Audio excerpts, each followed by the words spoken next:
আসসালামু আলাইকুম। আজকে আপনাদের সামনে উপস্থিত হয়েছি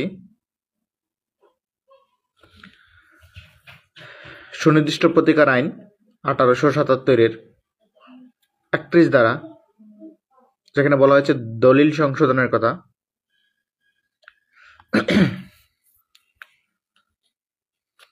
আমরা জানি, যদি আপনার দলিলে কোনো ভুল থাকে তাহলে দলিল সংশোধন করতে হয়। সেটা সুনির্দিষ্ট প্রতিকার আইনের 31 ধারা অনুযায়ী দলিল সংশোধন করা যায়। চুক্তিভুক্ত পক্ষগণের প্রকৃত উদ্দেশ্য পূরণ করার জন্য দলিলের ভুল সংশোধন করাকে দলিল সংশোধন বলে। সেটা হচ্ছে বইয়ের ভাষা।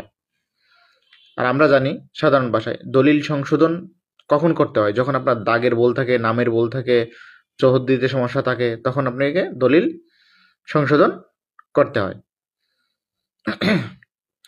যখন প্রতারণার মাধ্যমে বা পক্ষসমূহের পারস্পরিক ভুলের কারণে কোনো দলিল বা অপর কোনো দলিল লিখিত সত্যিকারভাবে তাদের উদ্দেশ্য প্রকাশ করে না, তখন আদালত স্বেচ্ছাধীন ক্ষমতা প্রয়োগ করে দলিল সংশোধন করতে পারে। বলছে সেটা আদালতের স্বেচ্ছাধীন ক্ষমতা।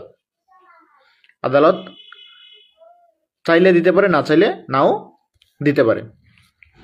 যে কোনো পক্ষ অথবা তাদের স্বার্থ সংশ্লিষ্ট প্রতিনিধি দলিল সংশোধনের মামলা দায়ের করতে পারে।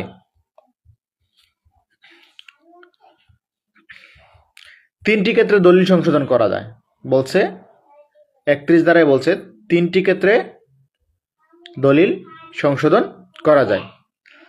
এক হচ্ছে প্রতারণার মাধ্যমে দলিল প্রণয়ন করলে, দুই হচ্ছে দলিলে পারস্পরিক ভুল থাকলে, আবার তিন হচ্ছে দলিলের উদ্দেশ্য প্রকাশ না করলে।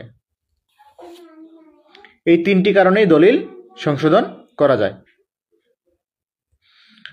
সংশোধিত চুক্তি সুনির্দিষ্টভাবে কার্যকর করা যায় না, এটা বলছে 34 ধারায়।